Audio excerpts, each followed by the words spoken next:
Welcome to info 366. இன்னைக்கு நம்ம கூட இருக்க கெஸ்ட் 11+ அசோசியேஷன் 30+ ஸ்டார்ட் அப் இன்வெஸ்ட்மெண்ட்ஸ்னு ஃபினான்ஸ்ல பெரிய ரெக்கார்டே வச்சிருக்காங்க. Welcome mister Chandrasekhar.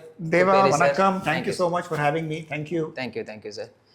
சார், நீங்கள் வந்துட்டு சிஏ, சிஎஸ் இந்த மாதிரி எல்லாத்துலேயுமே வந்து ரொம்பவே ட்ரெயின் ஆகிருக்கீங்க. அது மட்டும் இல்லாமல் பல எம்என்சி நிறுவனங்கள்லேயுமே வந்து ஒர்க் பண்ணியிருக்கீங்க. உங்களோட அந்த இயர்லி எக்ஸ்பீரியன்ஸ் வந்து இப்போ நீங்கள் எடுக்கிற உங்களோட ரிஸ்க்காக இருக்கட்டும், இல்லை ரெஸ்பான்சிபிலிட்டியாக இருக்கட்டும், நீங்கள் திங்க் பண்ணுற அந்த விதம் இருக்குல்ல, அது வந்து உங்களை எப்படி டிசைன் பண்ணுது? ஸோ நான் வந்து இந்த ஃபினான்ஸ் வார்த்தை இருக்கு இல்லையா, நான் எப்பயுமே என்ன சொல்வேன் அப்படின்னா, இதுதான் வந்து லைஃப் பிளட் ஆஃப் பிஸ்னஸ். இது இல்லாமல் பிஸ்னஸ் நடக்க முடியாது. ஸோ ஒரு கட்டத்துக்கு அப்புறம் நான் ஃபினான்ஸை எப்படி பார்த்தேன் அப்படின்னா, it's a language of business. Business லாங்குவேஜே ஃபினான்ஸ் தான், நம்பர்ஸ் தான். ஆனால் என்னோட எக்ஸ்பீரியன்ஸ் ஆக ஆக எனக்கு என்ன புரிஞ்சுது அப்படின்னா, finance is a language of responsibility. அப்படின்னா நமக்கு ஒரு பொறுப்பு உணர்ச்சி ஒரு ஃபைனான்ஸ் பர்சனுக்கு இருக்கணும். அது ரொம்ப ரொம்ப இம்பார்ட்டன்ட். ஏன் இது சொல்கிறேன் அப்படின்னா, நீங்கள் ரொம்ப அழகாக சொன்னீங்க, ரொம்ப நன்றி. சிஏ, சிடபிள்யூஏ, சிஎஸ்லாம் சொன்னீங்க. ஆனால் உண்மையாக சொல்கிறேன், ஒரு கிளாஸ் ரூமில் நமக்கு எக்ஸ்பீரியன்ஸ் வரவே வராது. எப்போ வந்து நம்ம உண்மையாகவே சில விஷயங்களை சந்திக்கிறோமோ அப்போ தான் நமக்கு வந்து நம்மளோட எக்ஸ்பீரியன்ஸ் பெட்டர் ஆகுது. ஸோ ஏன் இது சொல்ல வரேன் அப்படின்னா, இந்த ஃபினான்ஸ்னு ஒரு வார்த்தையில் இந்த ரிஸ்க்கை நான் எப்படி புரிஞ்சுனேன் அப்படின்னா, நம்ம இந்த ஃபினான்ஸில் நம்பர்ஸ் வந்து எவ்வளோ தூரம் அதுக்கு நம்ம முக்கியத்துவம் கொடுக்குறோமோ, அந்த நம்பர்ஸை வந்து நம்ம டிஃப்ரெண்ட் டோனில் நம்ம பேச முடியும். என்ன சொல்ல வரேன் அப்படின்னா, அதே நம்பரை நம்ம வந்து ஒரு மாதிரி ஒரு டோனில் சொல்லி நம்ப வச்சிடலாம். ஓகே, ஒரு எக்ஸாம்பிள் எப்படின்னா, ஒரு பிஸ்னஸில் வந்து ரெவென்யூ 20% க்ரோ ஆகுது நம்ம அப்படியே நம்ம சொல்லினே இருக்கலாம். ஆனால் அதோட பின்னாடி என்ன அர்த்தமாக இருக்கும் அப்படின்னா, அந்த 20% க்ரோத் ஏன் வருது அப்படின்னா, நம்ம புஷ் பண்ணுறோம் சேல்ஸை நம்ம எப்படி புஷ் பண்ண முடியும்? சம்டைம்ஸ் வந்து நம்ம ப்ரைஸை குறைச்சி நம்ம பண்ண முடியும். இந்த குறைச்சி பண்ணும்போது என்ன ஆகும்னா, நம்ம மார்ஜின் அடி வாங்கும், அதே மாதிரி நம்ம கேஷ் ஃப்ளோ அடி வாங்கும். ஸோ வெளில பார்க்கும்போது நம்ம என்ன சொல்கிறோம், ரெவென்யூ 20% கூடுறது வருஷம். ஆனால் அது உண்மையான அர்த்தம் என்ன? நம்ம வந்து அந்த ரெவென்யூ எடுக்கிறதுக்கே கஷ்டப்படுறோம், ப்ரைஸை கட் பண்ணுறோம், அதனால மார்ஜினும் அஃபெக்ட் ஆகுது. இதுதான் அந்த டோன். அதுக்கு தான் நான் சொன்னேன், finance is a language of responsibility. ஏன்னா நம்ம எவ்வளோ உண்மையாக இருக்கும், நேர்மையாக இருக்கும், அது ரொம்ப ரொம்ப இம்பார்ட்டன்ட்.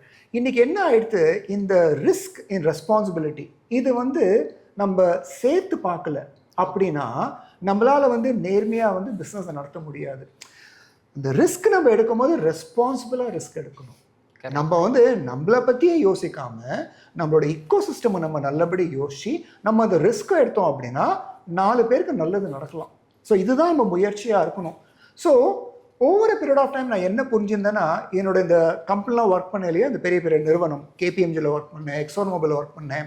இங்கே ஒர்க் பண்ண எனக்கு ரொம்ப ஒரு ஆணித்தனமாக என்ன ஒரு பிலீஃப் வந்தது அப்படின்னா, எப்படியாவது இந்த டிரான்ஸ்பரன்சி, எப்படி நம்ம வந்து நேர்மையாக நம்ம இருக்கிறது, அதை எப்படி வந்து சும்மா வாயால் சொல்லாமல் எப்படி நம்ம நடத்தையில் அது இருக்கணும்.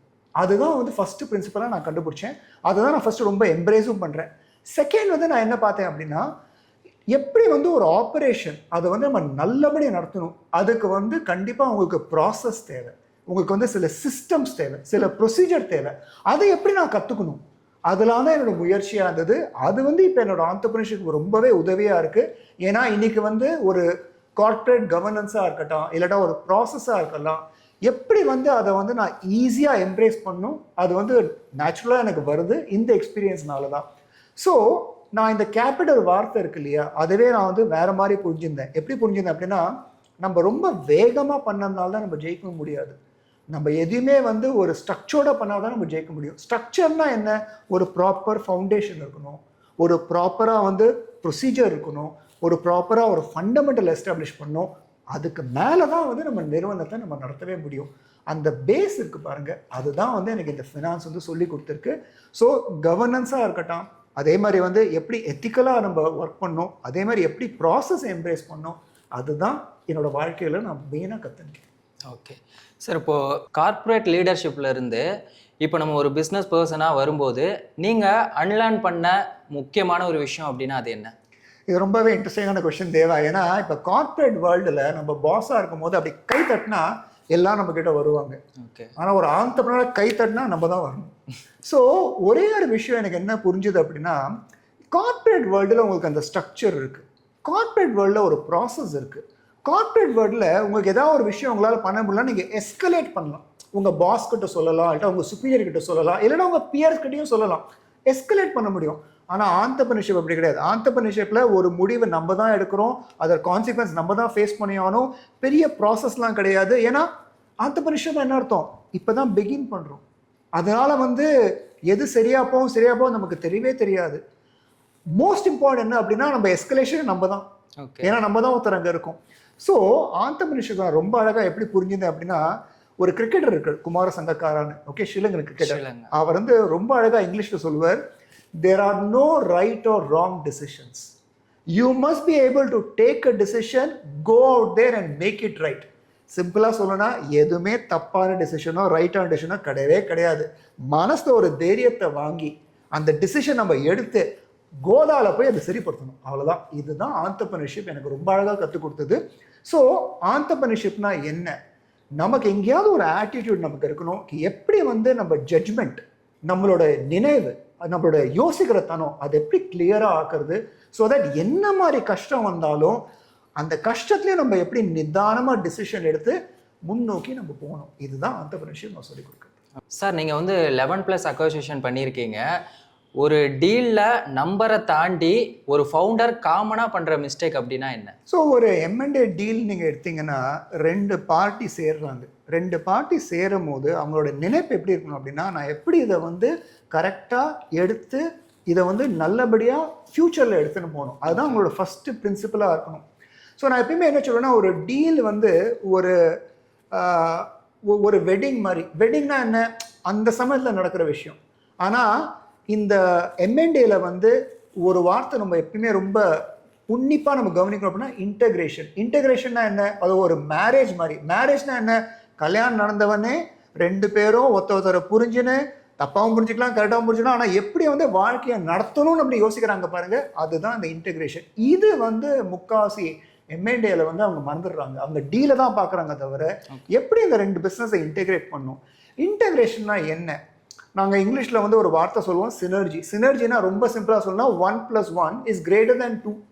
1+1 போட்டால் 2 தானே வரணும், இல்லை greater than 2 வருது, அதான் அந்த சினர்ஜி. இதுதான் இன்டகிரேஷன். எதுக்கு சொல்ல வரோம் அப்படின்னா, 2 பிஸ்னஸ் சேருறது அப்படின்னா சில காமன் பீப்புளாக இருக்கலாம், காமன் கஸ்டமராக இருக்கலாம், காமன் சப்ளையராக இருக்கலாம், அப்படின்னா ஓவர்லேப் ஆகுது. அந்த ஓவர்லேப்பை நம்ம எப்படி தடுக்கணும். அதே மாதிரி வந்து ஒரு M&A நடக்கும்போது சில எம்ப்ளாயிஸ்க்கு வந்து மனசு கஷ்டமாக இருக்கலாம். ஏன்னா ரொம்ப வருஷமாக ஒரே கம்பெனியில் ஒர்க் பண்ணிட்டு இப்போ இவங்க மாற போகிறாங்க, அவங்க அந்த மனசு வந்து அந்த கம்பெனிக்கு போகணுமா இல்லையான்னு ஒரு டைலமாவில் இருப்பாங்க. அதை எப்படி நம்ம அந்த புரிதல் நமக்கு இருக்கணும், அது ரொம்ப இம்பார்ட்டன்ட். 3வதாக பார்த்தீங்கன்னா சிஸ்டம்ஸ் ஒரே மாதிரி இருக்காது. ஸோ அந்த சமயத்தில் வந்து எப்படி வந்து இதை கரெக்டாக நம்ம ஒரே சிஸ்டமை யூஸ் பண்ணணும், அந்த நினைவோட நம்ம வந்து அந்த 2 பிஸ்னஸையும் நடத்தணும், அந்த முயற்சி இருக்கு பாருங்க, அது ரொம்ப இம்பார்ட்டன்ட். இது வந்து மிஸ் ஆகும் போது தான் இந்த M&A வந்து மிஸ் ஆகிடுது in terms of continuity of M&A. அது எங்கேயோ இதை அப்படியே பிரிஞ்சு போயிடுது. ஸோ என்னை பொறுத்த வரைக்கும் முக்காசி M&Aல இஃப் த பார்ட்டிஸ் அவங்க வந்து இன்டகிரேஷனை பார்க்காம வெறும் ஒரு டீலாக பார்த்தா அது கண்டிப்பாக சக்ஸஸ் ஆகாது. ஸோ ஒரு இன்டகிரேஷன் இல்லை அப்படின்னா அந்த M&A பண்ணவே வேண்டாம். சார், இப்போது இந்தியாவில் இருக்க இன்வெஸ்டர்ஸுக்கும் ஃபாரினில் இருக்க இன்வெஸ்டர்ஸுக்கும் கேபிட்டல் பிஹேவியரில் என்ன டிஃப்ரென்ஸ் இருக்குது, நம்ம ஊரில் காமனாக அவங்க பண்ணுற தப்பு அப்படின்னு நீங்கள் என்ன நினைக்கிறீங்க? இது வந்து ரொம்ப ஒரு இன்ட்ரெஸ்டிங்கான கேள்வி தேவா. தேங்க்யூ. ஏன்னா இப்போ வெளிநாட்டில் நீங்கள் பார்த்தீங்க அப்படின்னா அவங்க வந்து ஒரு இந்தியன் கம்பெனியோ இல்லட்டா இது மாதிரி ஒரு எமர்ஜிங் எக்கானமியில் ஒரு கம்பெனியை வாங்கணும் அப்படின்னா ஃபர்ஸ்ட் அவங்க என்ன பார்க்குறாங்கன்னா விலையை பார்க்கல, ப்ரைஸை பார்க்கல, என்ன மாதிரி ரிஸ்க் இருக்குது. ஸோ அவங்க பாஷையில் பார்த்தா கண்ட்ரி ரிஸ்க் அப்படின்னு சொல்லுவாங்க. இந்தியானா ஒரு கண்ட்ரி ரிஸ்க், ஓகே. அதே மாதிரி வந்து சில நாடுகள் எமர்ஜிங் எக்கானமி அப்படின்னா ஒரு கண்ட்ரி ரிஸ்க்னு போடுவாங்க. ஸோ அவங்க வந்து ப்ரைஸை ஃபஸ்ட்டு பார்க்காம என்ன ரிஸ்க் இருக்குன்னு பார்க்குறாங்க. அதனால அவங்க எப்படி ப்ரைஸை பார்க்குறாங்க அப்படின்னா ப்ரைஸை வந்து ரிஸ்கையும் சேர்த்து பார்க்குறாங்க. ஸோ அதெல்லாம் என்ன ஆகுனா சம்டைம் இந்த வேல்யூவேஷன் கொஞ்சம் அடி வாங்கும். ஏன்னா அவங்க என்ன ஃபீல் பண்ணுறாங்கன்னா இங்கே வந்து சில ரெகுலேஷன்ஸ் வந்து அவ்வளோ டைட்டாக இல்லை, இல்லட்டா லேபர் லாஸ் அவ்வளோ டைட்டாக இல்லை, இல்லட்டா வந்து சில விஷயங்கள் நம்ம பண்ணணும்னா அதுக்கு எக்கச்சக்க பியூரோக்ரஸி இருக்குது, கவர்மெண்டோட அப்ரூவல் வாங்குறதுக்கே டைம் எடுக்கிறது. இதெல்லாம் யோசிச்சு தான் அவங்க பண்ணுறாங்க. எதுக்கு இது சொல்ல வரேன் அப்படின்னா ஒரு M&Aல வந்து என்ன ரொம்ப இம்பார்ட்டன்ட்னா டாக்குமெண்ட்ஸ் கரெக்டாக இருக்கா. ஃபார் எக்ஸாம்பிள் எங்கிட்ட ஒழுங்காக ட்ரேட்மார்க் இருக்கா, பேட்டன்ட் இருக்கா, காப்பிரைட் இருக்கா, IPRனு சொல்லுவோம். அதே மாதிரி வந்து நான் இன்னொரு நாடோடு நான் டீல் பண்ணுறேன் அப்படின்னா நான் ஒழுங்காக அந்த ட்ரான்ஸ்ஃபர் ப்ரைஸிங், ஏன்னா அங்கே ட்ரான்ஸ்ஃபர் ஆகுது, அப்போ அதோட ப்ரைஸ் நான் கரெக்டாக இங்கே டிசைட் பண்ணியிருக்கேனா இல்லையா, இது மாதிரி சில விஷயங்கள்லாம் தேவை. அது மாதிரி போர்ட் ஆஃப் டைரக்டர்ஸ்னு சொல்லுவோம், அவங்க உண்மையாகவே அவங்க வந்து டிசிஷன் எடுக்கிறாங்களா இல்லாட்டா சும்மா பேப்பரில் இருக்கா. ஓகே. ஸோ என்ன அவங்களுக்கு பயம் அப்படின்னா, இங்கே அந்த கவர்னன்ஸ், இந்த ரெகுலேஷன்ஸ்லாம் நம்ம வந்து உண்மையாகவே நம்ம பண்ணுறோமா, அது நம்ம டாக்குமெண்ட்டும் பண்ணுறோமா அப்படின்னு பயம் இருக்குது. ஆனால் இந்தியாவில் அப்படி கிடையாது. நம்மலாம் வந்து எப்படி எதை எடுத்தாலும் நம்ம ஃபஸ்ட்டு பண்ணிவிடுவோம், அதுக்கப்புறம் தான் டாக்குமெண்ட்டை யோசிப்போம். ஃபார் எக்ஸாம்பிள் இந்த ஃபின்டெக் வேர்ல்டில் ஒரு இன்ட்ரெஸ்டிங் கான்செப்ட் ஒன்று வந்திருக்கு, நீங்களும் கேள்விப்பட்டிருப்பீங்க. Buy now pay later. இப்போ வாங்கிடு, அப்புறமா நீ பே பண்ணிக்கலாம். இதே மாதிரி தான் சில இந்தியன் எம்எஸ்எம்இ ஃபவுண்டர்ஸ்லாம் இப்படி தான் யோசிக்கிறாங்க. எப்படின்னா, நான் ஃபஸ்ட்டு அந்த விஷயத்தை முடிச்சுடுவேன், அப்புறம் நான் பார்க்குறேன் இந்த டாக்குமெண்ட் பண்ணுமா வேண்டாமான்னு. ஆனால் அப்ராட்லேருந்து இருக்கிற பயர்ஸ், ஃபாரின் பயர்ஸ், அவங்க என்ன எதிர்பார்க்குறாங்க அப்படின்னா, நம்ம என்ன பண்ணுறோமோ அதுக்கு நம்ம டாக்குமெண்ட்டும் நம்ம கரெக்டாக நம்ம வச்சுருக்கோமா இல்லையா. ஏன்னா அதுதான் ப்ரூஃப், நம்ம என்ன செய்கிறோமோ அது கரெக்டாக அந்த டாக்குமெண்ட் படியே நம்ம பண்ணுறோமா இல்லையா. அது சிம்பிளாக ஒரு டிக் மார்க்காக இருக்கக்கூடாது, அது வந்து ஒரு கைடிங் டூலாக இருக்கணும் அப்படி அவங்க எதிர்பார்க்குறாங்க. சார், இப்போ ஒரு ஃபவுண்டர் வந்து உங்ககிட்ட ஒரு ஐடியா கொடுக்கும்போது நீங்கள் வந்து ஸ்லைடை தாண்டி வேற எதை வாட்ச் பண்ணுவீங்க அவங்ககிட்ட? தேவா, நான் சில படத்தோட டைலாக்லாம் சொல்ல போகிறேன், பயந்துறாருங்க. சரி, ஓகே. விஜய் சேதுபதி விக்ரம் வேதாள ரொம்ப அழகாக சொல்லுவார், எப்போதான பிரச்சனைனா பிரச்சனையை பார்க்காதே, அந்த பிரச்சனைக்கார காரணம் என்ன பாரு. எக்ஸாக்டாக இதுதான் நாங்கள் ஃபவுண்டர்ஸ் கிட்ட எதிர்பார்க்குறோம். நீங்கள் ப்ராப்ளமை ஒழுங்காக புரிஞ்சிருக்கீங்களா இல்லையா, பிரச்சனை என்ன, டீப்பாக போயிருக்கீங்களா. நீங்கள் டீப்பாக போனால் தான் உங்களால் ஒரு சொல்யூஷனை கரெக்டாக நீங்கள் எடுத்துன்னு வர முடியும். ஸோ நான் இங்கிலீஷில் எப்பயுமே இந்த வார்த்தை சொல்வேன், a problem well defined is a problem half solve. அப்படின்னா என்ன அர்த்தம், ஒரு ப்ராப்ளமை நம்ம ரொம்ப அழகாக டிஃபைன் பண்ணிட்டா அதுக்கு நமக்கு சொல்யூஷன், ஒரு ஹாஃப் சொல்யூஷன் உடனே நம்ம கையில் வந்துடுது. ஸோ என்ன சொல்ல வரேன் அப்படின்னா, ஃபஸ்ட்டு நான் ஃபவுண்டர்ஸ் கிட்ட நான் என்ன எதிர்பார்க்குறேன் அப்படின்னா, எவ்வளோ தூரம் அவங்க ப்ராப்ளமை நல்லபடி புரிஞ்சிருக்காங்க, டீப்பாக போயிருக்காங்களா இல்லையா. செகண்டு, வடிவேல் பாஷையில் சொன்னால் ரிஸ்க் எனக்கு ரஸ்க்கு சாப்பிட்ற மாதிரி, ரிஸ்க் எடுக்கிறதுக்கு ரெடியாக இருக்கணுமா. ஓகே. ஏன்னா இந்த ஸ்டார்ட் அப் வேர்ல்டுன்னு சொல்கிறோம் பாருங்க, அது ஒரு அட்வென்ச்சர், என்ன வேணால் நடக்கலாம், எக்கச்சக்க அன்சர்டனிட்டி இருக்குது, ரொம்ப வாலட்டைலாக இருக்குது. ஆனால் அதில் வந்து நான் எப்படி விடாமுயற்சி காமிக்கிறேன், அது ரொம்ப ரொம்ப இம்பார்ட்டன்ட். மூணாவது பார்த்தீங்கன்னா, நான் எப்படி சொல்லுவோம் அப்படின்னா, ஒரு ஸ்டார்ட் அப் ஃபவுண்டர் வந்து அப்சஸ்டாக இருக்கணும். அப்சஸ்ட்னா விஜய் டைலாக் தான், ஒரு வாட்டி நான் முடிவு பண்ணிட்டேன்னா என் பேச்சு நான் திருப்பி கேட்க மாட்டேன், அந்த லெவல் இருந்தாங்கன்னு வச்சுக்கோங்களேன், எங்களுக்கு ரொம்ப பிடிக்கும். ஸோ என்ன சொல்ல வர அப்படின்னா, ஃபஸ்ட்டு ப்ராப்ளமை நல்லா டீப்பாக புரிஞ்சுக்கணும், ரிஸ்க் எடுக்கிறதுக்கு வந்து அவங்களோட எபிலிட்டி எங்களுக்கு காமிக்கணும். மூணாவது, கமிட்டடாக இருக்கணும்.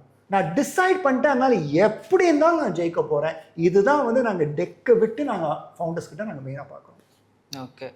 இப்போ ஸ்டார்டிங்கில் இன்வெஸ்ட் பண்ணுறாங்க, இன்வெஸ்ட் பண்ணும்போதே வந்துட்டு ஒரு பயம் இருக்குது, இன்வெஸ்ட் பண்ணால் நமக்கு லாஸ் ஆயிருமோ அப்படின்னு சொல்லிட்டு சில பேர் என்ன பண்ணுறாங்க, பாதியிலே வந்து ட்ராப் பண்ணிடுறாங்க. ஸோ அவங்களுக்கு நீங்கள் கொடுக்குற ஒரு அட்வைஸ் அப்படின்னா அது என்ன மாதிரி? ஸோ நம்ம லைஃப்பில் வந்து நம்ம நினச்சா மாதிரி எல்லாருமே போயிடுது அப்படின்னா நம்ம கடவுள் ஆகிடும்.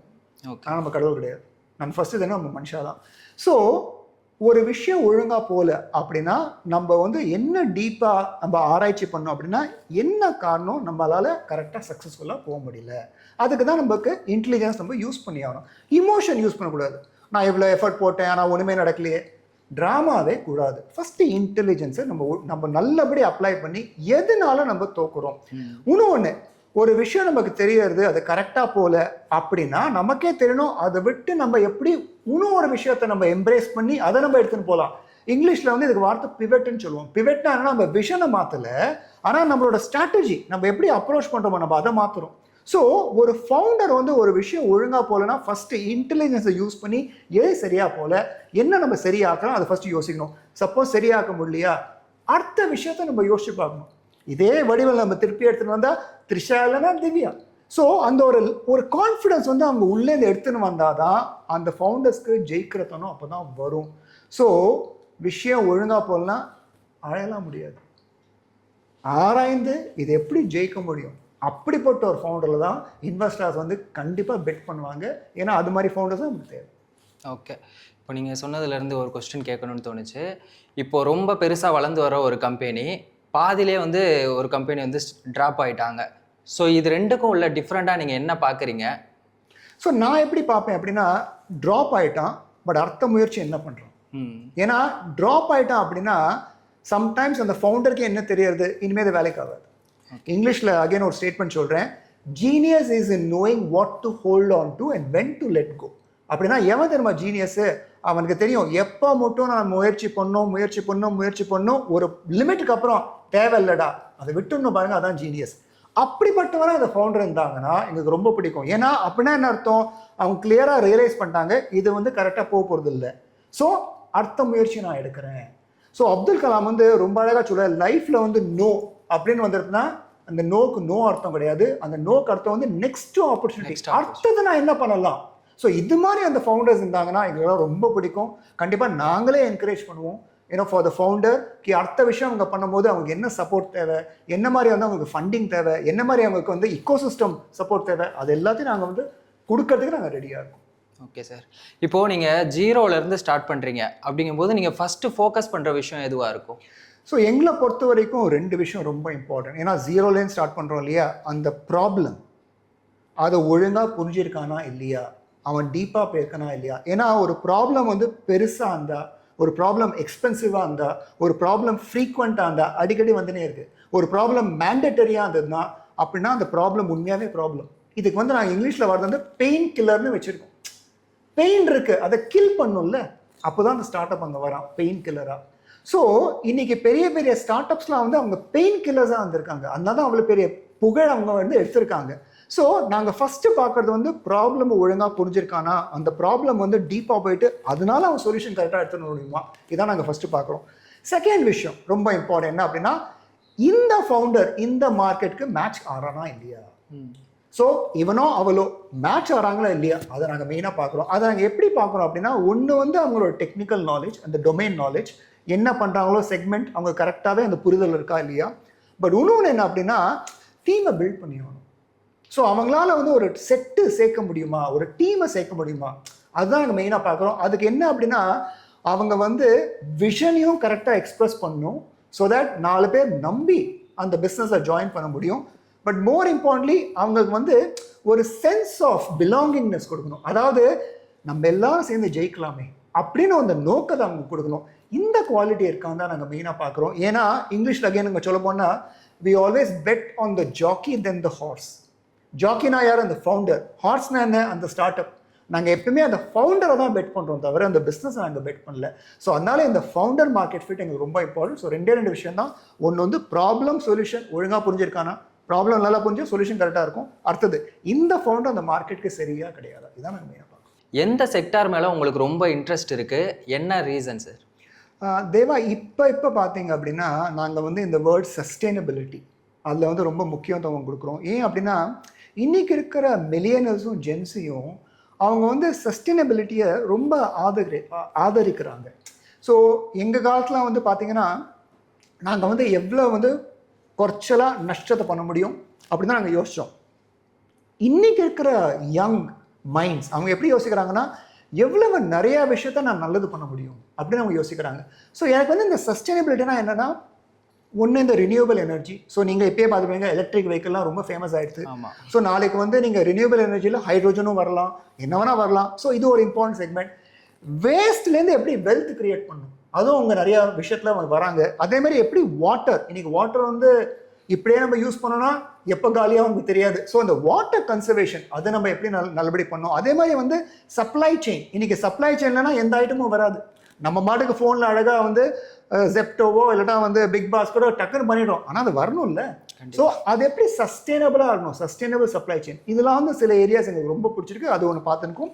செகண்ட் வந்து டெக்னாலஜி நம்ம மறக்க முடியாது. ஏன்னா எனக்கு வந்து டெக்னாலஜி வந்து ஒரு வேவ் கிடையாது, ஒரு சுனாமி மாதிரி. அது இன்றைக்கி நம்ம எல்லாருமே டெக்னாலஜி எம்ப்ரேஸ் பண்ணலாம் அப்படின்னா நம்ம காணாமல் போயிடும். ஸோ அவங்க சொல்கிறாங்க இல்லையா, ஏஐ வந்ததுனால வேலை போயிடும்னு சொல்லி. ஏஐ வந்ததுனால வேலை போகாது, ஏஐ எவன் கற்றுக்கிறது ரெடியாலையோ அவன் வேலை தான் போகும். ஏன்னா எனக்கு ஏஐ வந்து நம்ம எம்ப்ரேஸ் பண்ணி தான் ஆகணும். ஸோ அது செகண்ட் ஏரியா. அதில் வந்து நாங்கள் எப்படி பார்க்கணும் அப்படின்னா, அந்த ஏஐ வந்து பர்ஃபார்மன்ஸும் கொடுக்கணும், பட் மோர் இம்பார்ட்டன்ட் எஃபிஷியன்சியும் கொடுக்கணும். ஸோ பர்ஃபார்மன்ஸ் அண்ட் எஃபிஷியன்சி அப்படின்னா என்ன அர்த்தம், வேலையை கரெக்டாக பண்ணணும், அட் த சேம் டைம் என்ன அதை சீக்கிரமும் பண்ண வைக்கணும். ஸோ இன்றைக்கி நீங்கள் பார்த்தீங்கன்னா எல்எல்எம்னு சொல்லுவோம், லார்ஜ் லாங்குவேஜ் மாடல். அது வந்து என்ன பண்ணுறது அப்படின்னா, ஒரு விஷயத்தை வந்து ரொம்ப ஷார்ட்டாக நம்ம எக்ஸ்பிளைன் பண்ணி அவுட்புட்டும் கொடுத்துருது. அதனால என்ன ஆகுது, நம்ம டைம் எக்கச்சக்கமாக சேவ் ஆகுது. பட் சேவ் ஆனாலும் நம்ம அடுத்த லெவலில் புத்திசாலியாக யோசிக்க முடியும். அதுதான் வந்து இன்றைக்கி வந்து டெக்னாலஜி நமக்கு பண்ணுறது. ஸோ அந்த அடுத்த ஏரியா நம்ம பார்த்துருக்கோம். மூணாவது பார்த்தீங்கன்னா இந்த ஹெல்த் கேர். ஹெல்த் கேரில் ஹெல்த் டெக்காக பார்க்குறோம். ஏன் அப்படி ஹெல்த் டெக்காக பார்க்குறோன்னா, இன்றைக்கி பாருங்கள் வீட்டில் உட்காந்து நமக்கு ஃபார்ம் ஈஸியோ இல்லைட்டா நமக்கு வந்து இன்றைக்கி எந்த ஒரு மெடிசின்ஸ் வேணுமா வீட்டில் உட்காந்து சும்மா நம்ம ஆர்டர் பண்ணி வந்துட்டு. ஸோ யோசிச்சு பாருங்களேன், இது மாதிரி ஒரு கன்வீனியன்ஸு, இது மாதிரி வந்து ஒரு ஆக்சசபிலிட்டி, ஒரு டெக் வந்து கொடுக்குறது ஹெல்த் கேரில். ஸோ இன்னைக்கு வந்து கிட்னி டயாலிசிஸ் அது கூட வீட்டில் வந்து பண்ணுறாங்க. ஸோ அந்த லெவலில் ஹெல்த் கேர் போகிறதுனால எனக்கு ரொம்ப பிடிச்சிருக்கு. இன்னொரு விஷயம் ஹெல்த் கேர்ல என்னன்னா இன்னைக்கு வந்து பர்சனலைசேஷன் அப்படின்னு ஒரு வார்த்தை யூஸ் பண்ணாங்க. அப்படின்னா என்ன அர்த்தம்? நமக்கு ஒரு காஸ்மெட்டிக் ஸ்கின் கேர் நம்ம ஹெல்த் கேர்ல இருக்குன்னா என்னோட ஸ்கின்க்கு தகுந்த மாதிரி எனக்கு வந்து என்ன மாதிரி ப்ராடக்ட் தேவை, இது வந்து என் ஸ்கின்னுக்கு கரெக்டாக இருக்கும், அந்த லெவலில் பர்சனலைஸ் பண்ணுறாங்க. அதனால இந்த ஹெல்த் டெக் எனக்கு ரொம்ப பிடிச்சிருக்கு. இந்த 3 செக்மெண்ட்டை நாங்கள் ரொம்ப விவரமாக நாங்கள் பார்த்துருக்கோம். சார் இப்போ லைஃப்பில் நல்லது கெட்டதுன்னு 2 விஷயம் இருக்குது. அந்த மாதிரி இப்போ ஏஐ வந்ததுனால இப்போ ஏஐ மூலமாக என்ன பெனிஃபிட் என்ன ட்ராபேக்ஸ் அப்படின்னு நீங்கள் பார்க்குறீங்க? என்னை பொறுத்த வரைக்கும் ஃபஸ்ட்டு சார், ஏஐ வந்து ஹியூமன் இன்டெலிஜென்ஸை ரீப்ளேஸே பண்ண முடியாது. கண்டிப்பாக. ஸோ இது ஃபஸ்ட்டு ஆணித்தனமாக நமக்கு தெரியணும். ஏஐ வந்து என்ன பண்ணுறதுனா நம்ம இன்டெலிஜென்ஸை காம்ப்ளிமெண்ட் பண்ணுறது. காம்ப்ளிமெண்ட்னா என்ன அர்த்தம்? நம்ம ஒரு லெவலில் நம்ம யோசிக்கிறோமா, இன்னும் எவ்வளோ நம்ம அழகாக அடுத்த லெவலில் யோசிக்கிறது, அதுதான் வந்து ஏஐ பண்ணுது. இன்ஃபேக்ட் ரொம்ப கொச்சையாக சொன்னால் மாற்றி யோசிக்க வைக்கிறது நம்ம. ஏன்னா இப்படி தான் நம்ம இருப்போம், ஆனால் அந்த ஏஐ வந்ததுனால நம்ம இன்னும் கொஞ்சம் எஃபிஷியண்ட்டாக ஆகும். ஸோ ஏஐனால நல்லது என்ன அப்படின்னு கேட்டிங்கன்னா, நம்ம வந்து இன்னும் கொஞ்சம் மெச்சூரிட்டி நமக்கு நல்லபடி வரும். நம்ம வந்து எப்படி ஒரு விஷயத்தை வந்து சீக்கிரமாக முடிக்க முடியும், இன்னும் நல்லதாக முடிக்க முடியும், அந்த ஆங்கிள் அது பண்ண வைக்கிறதுக்கு நிறைய சான்சஸ் இருக்குது. எங்கே வந்து ஏஐ வந்து என்ன கேட்டிங்கன்னா ஹர்ட் பண்ண முடியும் அப்படின்னா, ஏஐக்கு இமோஷனே கிடையாது. ஒரு ஏஐ நீங்கள் ட்ரோனில் போட்டிங்க, அந்த ட்ரோன் கிட்ட சொல்கிறீங்க அங்கே போய் வந்து இந்த விஷயத்த பண்ணு, அதுக்கு வந்து இமோஷன்லாம் கிடையாது, சொன்ன விஷயத்த ஒழுங்காக பண்ணும். இங்கே வந்து சில ஹார்ம் நடக்கிறதுக்கு சான்சஸ் இருக்குது. ஸோ நான் என்ன சொல்ல வரேன் அப்படின்னா, ஒரு ஏஐயில் இமோஷன் இல்லாதனால நம்ம கொஞ்சம் ஜாக்கிரதையாக இருக்கணும். நம்ம அந்த ஏஐ என்ன பண்ண வைக்கிறோமோ, இன்னைக்கு பார்த்தீங்கன்னா ஏஐ வச்சு நீங்கள் வந்து ஒரு ஃபேஸையே ஃபேக்காக ஆக்கலாம். நாங்கள் இருக்க மாட்டேன், பட் ஒரு ஏஐ வச்சு நாங்கள் இந்த மாதிரி நீங்கள் காமிக்கலாம்.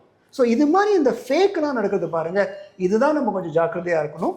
பட் இது தவிர பார்த்தீங்கன்னா, if you can use AI ரொம்ப சின்சியராக நல்ல விஷயத்துக்கு, ஏஐ மாதிரி ஒரு லாபம் எதுவுமே கிடையாது. எனக்கு என்ன ஒரு வரப்பிரசாதம் தான் சொல்லுவேன். ஓகே சார், இன்னைக்கு டெக்னாலஜி வந்து எவ்வளவோ வேகமாக வளர்ந்துகிட்டு இருக்கு. இதில் இந்த ஸ்டார்ட் அப் இன்வெஸ்ட்மெண்ட்ஸ் பற்றி நிறைய பேருக்கு எந்த ஒரு ஐடியாவுமே இல்லை. இந்த ஸ்டார்ட் அப் இன்வெஸ்ட்மெண்ட்னா என்ன, இன்னும் ஒரு 10 வருஷம் கழிச்சு இதோட இந்த எக்கோ சிஸ்டம் வந்து என்ன மாதிரி இருக்கும்? ஸோ நீங்கள் என்ன கேட்டிங்கன்னா இது வந்து தெரியாத நம்ம சொல்லவே முடியாது. ஏன் சொல்கிறேன், இந்தியா தான் 3rd largest இன் ஸ்டார்ட் அப் இக்கோ சிஸ்டம். அப்போ யோசிச்சு பாருங்களேன் எவ்வளோ நம்ம ஃபாஸ்ட்டாக வந்துட்டோம். நீங்கள் ஒரு 10 வருஷம் முன்னாடி கேட்டிங்கன்னா யாருக்குமே ஸ்டார்ட் அப் வந்து பெருசாக தெரிஞ்சிருக்காது. ஆனால் இன்னைக்கு வந்து ஸ்டார்ட் அப் வந்து சின்ன குழந்தைலேருந்து ஸ்டார்ட் பண்ணுறான். எனக்கு தெரிஞ்சு ஒரு 10 வயசு பையன் ஒரு ஸ்டார்ட் அப் கிரியேட் பண்ணியிருக்கான். 10 வயசு நான் சொல்கிறேன், மேபி 8 வயசு 7 வயசு கூட இருக்கலாம். என்ன சொல்ல வரேன் அப்படின்னா, இன்னைக்கு ஸ்டார்ட் அப் கிரியேட் பண்ணுறது ஒரு மோகம் இருக்குது பாருங்கள், அது ரொம்ப அதிகமாக இருக்குது. நீங்கள் எல்லா காலேஜும் எடுத்து பாருங்கள், அதில் ஒரு இசெல் இருக்குது, ஒரு இன்குபேட்டர் இருக்குது, ஒரு ஆக்சிலேட்டர் இருக்குது, எல்லாம் நல்லபடி என்கரேஜ் பண்ணுறாங்க. இந்தியாவே எடுத்து பார்த்தீங்கன்னா யூனிகார்ன்ஸ் பார்த்தீங்கன்னா எக்கச்சக்க யூனிகார்ன்ஸ் வந்துட்டாங்க, கிட்டத்தட்ட 120 வந்துட்டான். மேபி நம்பர் இன்னும் க்ரோ தான் போகுது. ஸோ ஸ்டார்ட் அப் வந்து இப்போ பார்த்தீங்கன்னா அது வந்து ஒரு காமன் டேர்ம் ஆகிடுது. ஆனால் அந்த ஸ்டார்ட் அப்பில் வர்றதுக்கு நம்ம எப்படி நம்ம இருக்கணும் அப்படின்னா, இந்த ஸ்டார்ட் அப் வந்து ரொம்ப ரிஸ்க் தான். ஏன் அது ரிஸ்க் அப்படின்னா, நம்ம வந்து ஏதோ ஒரு புதுமையாக பண்ணணும்னு ஆசைப்படுவோம்.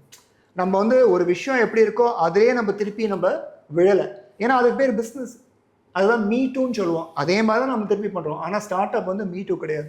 ஸோ ஸ்டார்ட் அப் ஒரு டெஃபினேஷன் என்ன அப்படின்னா, startup is a temporary organisation. பார்த்தீங்களா வார்த்தையை, டெம்பரரி, பெர்மனன்ட் கூட கிடையாது. It's a temporary organisation which is searching for repeatable and scalable business model. Repeat ஆகே இருக்கும், அப்புறம் பிஸ்னஸ் ஸ்கேல் ஆகும், அப்போ தான் அது ஸ்டார்ட் அப். ஸ்டார்ட் அப் கிடையாது.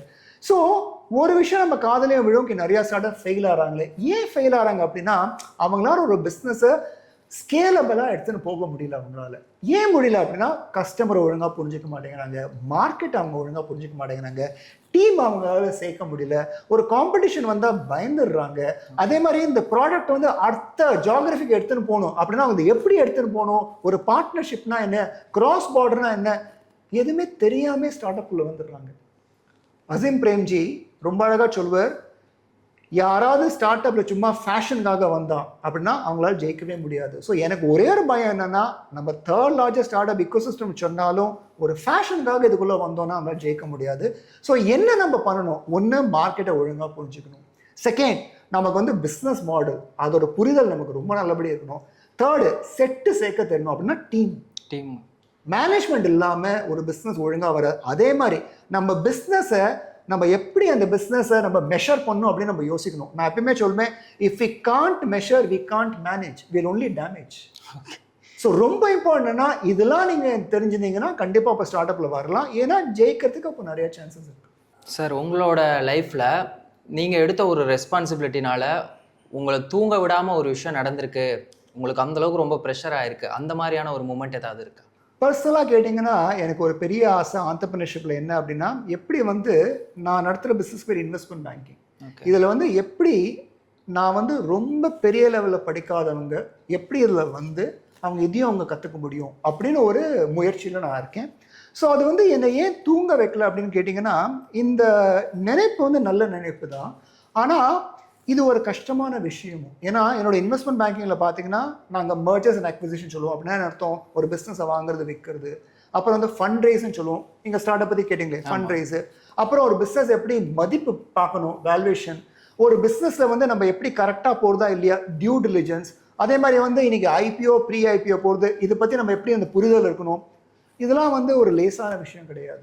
ஸோ நான் எங்கே வந்து என்னோட எஃபர்ட்டை போடுறேன் அப்படின்னா, எப்படி இதை வந்து இன்னும் கொஞ்சம் சரளமாக நம்ம சொல்லிக் கொடுக்க முடியுமா, அங்கே தான் வந்து என்னை அதை தூங்க வைக்க விட மாட்டேங்கிறது. ஏன்னா இது வந்து ஈஸியாக எப்படி எக்ஸ்பிளைன் பண்ணும் அதுதான் வந்து நான் யோசிச்சிருக்கேன். ஏன்னா அதுதான் என்னோட ரீசனும் ஏன் அந்த ஆண்டர்பிரினர்ஷிப் நான் உள்ளே வந்தேன். ரொம்ப ஆசை எனக்கு இது மாதிரி நம்ம கிரியேட் பண்ண முடியுமா, இதோட லாபம் என்ன கிரியேட் பண்ணால். இன்றைக்கி வந்து கண்டிப்பாக எம்எஸ்எம்இஸ்க்கு எங்களை மாதிரி ஆள் தேவை. ஏன்னா அவங்க பிஸ்னஸில் வந்து எப்படி ஃபைனான்ஷியல் டிசிப்ளின் எடுத்துன்னு வரணும், எப்படி அவங்க பிஸ்னஸ் அவங்க மெஷர் பண்ணணும், என்ன மாதிரி மெட்ரிக்ஸ் அவங்க தெரிஞ்சுக்கணும், எப்படி வந்து ஒரு ஃபண்டிங்னா என்ன, எப்படி வந்து ஒரு பிஸ்னஸை நாங்கள் விற்கணும். ஏன்னா இன்றைக்கி இருக்கிற குழந்தைகள் வந்து அப்பா அம்மா பண்ணுற பிஸ்னஸை வருவாங்கன்னு நம்ப முடியாது. ஏன்னா அவங்களாம் ட்ரெடிஷ்னல் பிஸ்னஸ் இருப்பாங்க. குழந்தைங்களுக்கு எதாவது அப்ராட் போகணும், டெக்கில் இருக்கணும். ஸோ அந்த பிஸ்னஸ் எப்படி விற்கணும், அதே மாதிரி பிஸ்னஸை மதிப்பு, அந்த பிஸ்னஸோட மதிப்பு என்ன அது தெரிஞ்சுக்கிறதுக்கே எங்களை மாதிரி சப்போர்ட் தேவை. ஸோ எது எனக்கு வந்து கொஞ்சம் தூக்கத்தை கொடுக்கல அப்படின்னா, இந்த முயற்சி இருக்கு பாருங்கள், இது கொஞ்சம் ஸ்லோவாக போயிருக்கு. அதுதான் எனக்கு கொஞ்சம் தூக்கம் இல்லாமல் இருக்குது. Okay sir. சார் இப்போ அப்பார்ட் ஃப்ரம் மணி, உங்களோட பர்சனல் லைஃப்பில் சக்ஸஸ் அப்படின்னா நீங்கள் அதை எப்படி டிஃபைன் பண்ணுவீங்க? என்னை பொறுத்த வரைக்கும் சக்ஸஸ் கேட்டிங்கன்னா அது ஒரு டெஸ்டினேஷன்லாம் கிடையாது. டெஸ்டினேஷனாக என்ன, இங்கேருந்து அங்கே போனேன்ப்பா, இது ஒரு ஜேர்னி. ஏன்னா மனுஷனோட புத்தியே இப்படி தாங்க. ஒரு ஏதாவது சக்ஸஸ் அடைஞ்சிச்சோன்னு வச்சுக்கோங்களேன், ஒரு 2-3 நாள் ஜாலியாக இருப்போம். அதுக்கப்புறம் அதுக்கு அடுத்த லெவலில் நம்ம போயிடும். ஸோ ரொம்ப அழகாக சொல்லலாம், desires fulfilled are desires upgraded. ஒரு டிசைர் ஃபுல்ஃபில் ஆகிடுதுன்னா டிசைர் ஒன்று அப்கிரேட் ஆகிடுது. ஸோ இன்றைக்கி வந்து லெட்ஸே வந்து நான் ஒரு மாதிரி கார் வாங்கியிருக்கேன், அடுத்த மனசு என்ன தோணும், அடுத்த லெவல் ஆஃப் கார் வாங்க. ஸோ இது சக்ஸஸ் வந்து போயிடுது. ஸோ சக்ஸஸ் வந்து ஒரு டெஸ்டினேஷன் கிடையாது, அது ஒரு ஜேர்னி தான். இந்த ஜேர்னி வந்து கஷ்டம், ஏன்னா நம்மளோட ஆசைகளும் கூடுது. ஸோ சக்ஸஸை நம்ம எப்படி பார்க்கணும் அப்படின்னா அது ஒரு ப்ராசஸ் இது. ஓகே. ஸோ இது ஒரு அட்வென்ச்சர். இந்த அட்வென்ச்சரை நான் எப்படி வந்து இந்த அட்வென்ச்சரில் நான் இதை ரசிக்கணும், நான் க்ரோ ஆகணும். ஸோ அது க்ரோ ஆகிறதுக்கு 2 விஷயம்தான். நம்ம வந்து சக்ஸஸை எப்படி பார்க்கணும் அப்படின்னா, சில விஷயங்கள் எது நம்ம கண்ணுக்கு தெரியலையோ அந்த ஆப்பர்ச்சுனிட்டியை நம்ம கிராப் பண்ணும் போது தான் உண்மையான சக்ஸஸே வருது. இன்னைக்கு யார் வந்து பெரிய ஆள், அவன் வந்து எப்படியோ பார்த்துட்டான், அவனோ அவளோ எப்படியோ பார்த்துட்டான், இந்த மாதிரி ஆப்பர்ச்சுனிட்டி இருக்குது, மீதி பேராக பார்க்க முடியல. அதனால அதை கிராப் பண்ணதுனால அவங்க பெரிய ஆள் ஆகிட்டாங்க. அடுத்தது கிராப் பண்ண வேண்டி பத்தாது, அதை கரெக்டாக நம்ம செய்யறதுக்கு நமக்கு கேப்பபிலிட்டி தேவை, எக்ஸிக்யூஷன் சொல்லுவோம். ஒரு விஷயத்தை நம்ம கிராப் பண்ணால் பத்தாது, அது கரெக்டாக முடிக்கணும் இல்லையா. அதுக்கு பேர் தான் மிஷன் ஆஃப் சால்விங் அந்த இம்பாசிபிள் திங். நீங்கள் மிஷன் இம்பாசிபிள் படம் பார்த்துருக்கீங்களா? ஸோ இந்த மிஷன் இம்பாசிபிள் படத்தில் எப்படி டாம் க்ரூஸ் என்ன பண்ணுவான், ஒரு கஷ்டமான ஒரு விஷயம் இருக்கும், ஆப்பர்ச்சுனிட்டி, அது அவன் கையில் வந்துடும். அதை சால்வ் பண்ணுறதுக்கு என்னமா கஷ்டப்படுறாங்க, அதுதான் சக்ஸஸ்ங்க. ஸோ ஒரு ஆப்பர்ச்சுனிட்டி கண்ணுக்கு தெரியறது, ஆனால் அது தெரிஞ்சால் பத்தாது, அது எப்படி நான் சக்ஸஸ்ஃபுல்லாக இம்ப்ளிமெண்ட் பண்ணணும், இது பண்ணும் போது தான் சக்ஸஸோட உண்மையான மீனிங்கே வருது. ஏன்னா சக்ஸஸ் வந்து ஒரு மேஜிக்கோ மிஸ்ட்ரியோ கிடையாது. ஓகே. சக்ஸஸ் வந்து என்ன அப்படின்னா, நான் டெய்லி ஒரு விஷயத்தை நான் ஒழுங்காக கவனித்து நான் என்னையே இம்ப்ரூவ் பண்ணேன் அப்படின்னா சக்ஸஸ் கண்டிப்பாக என்னை தேடி வரும்.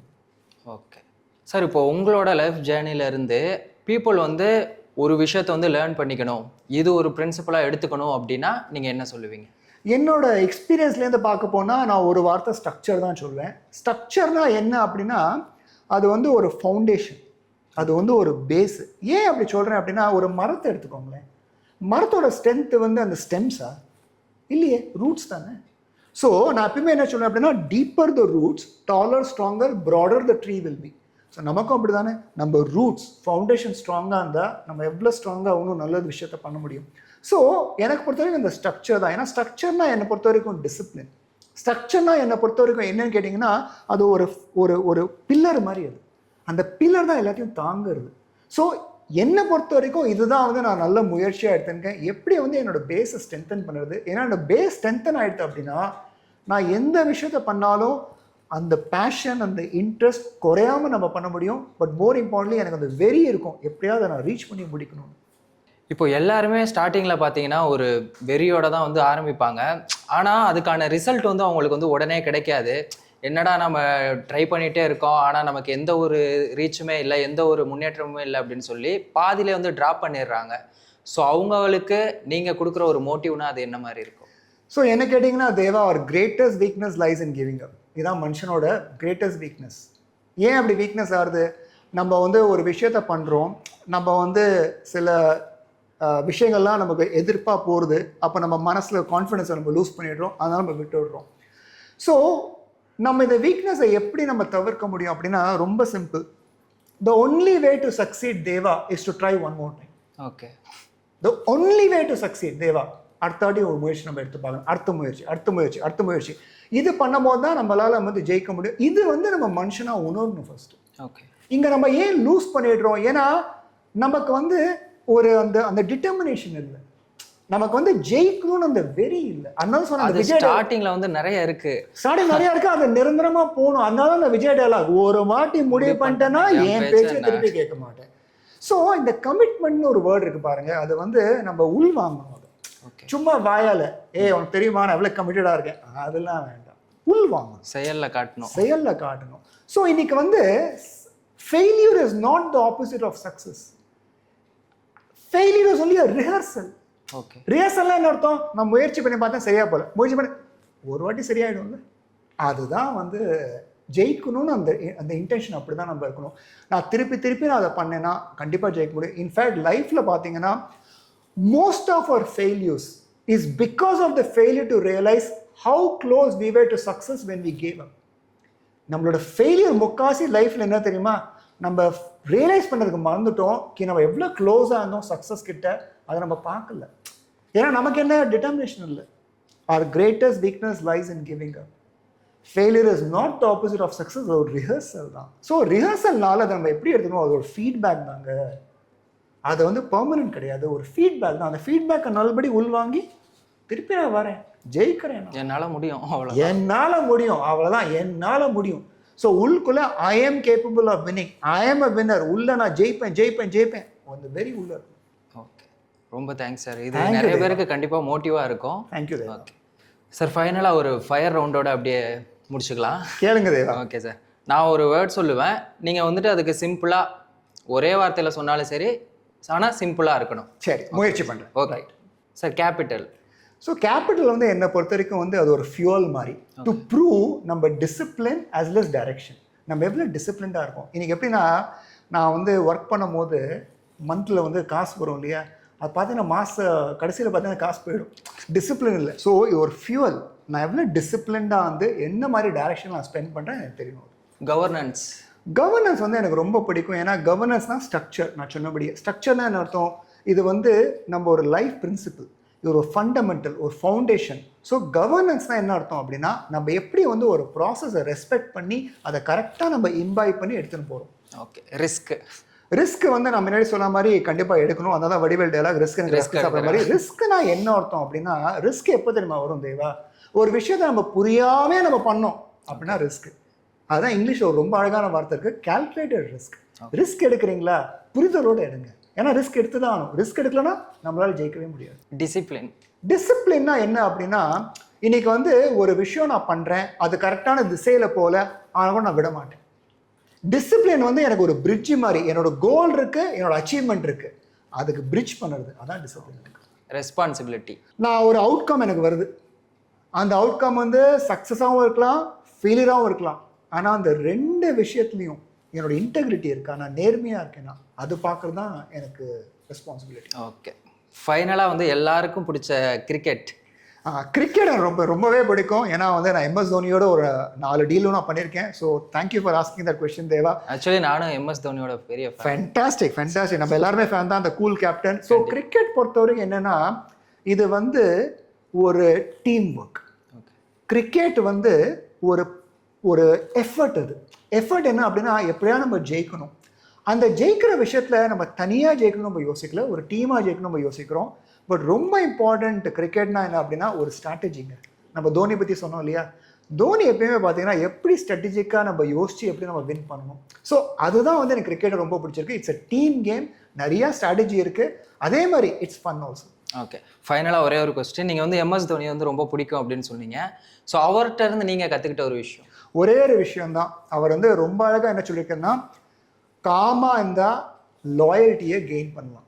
திருப்பி நான் சொல்கிறேன், காமாக இருந்தால் லாயல்ட்டியை கெயின் பண்ணலாம். ஸோ MS தோனியோட பெரிய ஒரு இதுனா, அவர் அவ்வளோ காமாக கம்போஸ்டாக இருக்கார் இல்லையா. நிறைய பேர் வந்து அவங்கள தெய்வமாக நினைக்கிறாங்க, குருவாக நினைக்கிறாங்க, தன்னோட கோச்சாக நினைக்கிறாங்க, தன்னோட மென்டாராக நினைக்கிறாங்க. நீங்களும் நானும் இது பண்ணால் நம்மளே அப்படி நினைப்பாங்க. ஸோ ஒரே ஒரு பெரிய விஷயம் நான் தோனிக்கிட்டே என்ன கற்றுந்தேன் அப்படின்னா, if you are com you can gain loyalty. எது பண்ணுறதா இருந்தாலும் சைலண்டாக பண்ணோம், ஆனால் தரமாக பண்ணி. எக்ஸாக்ட்லி, தரமாக பண்ணணும். ஓகே சார், இவ்வளோ நேரம் கேட்ட கொஸ்டின் எல்லாத்துக்குமே ரொம்ப பொறுமையாகவும் தெளிவாகவும் ரொம்ப யூஸ்ஃபுல்லாகவும் நிறைய விஷயங்களை வந்து ஷேர் பண்ணியிருக்காங்க. ஸோ அதுக்காகவே ரொம்ப நன்றி. Thank you so much. Nice meet you sir. Same. Thank you.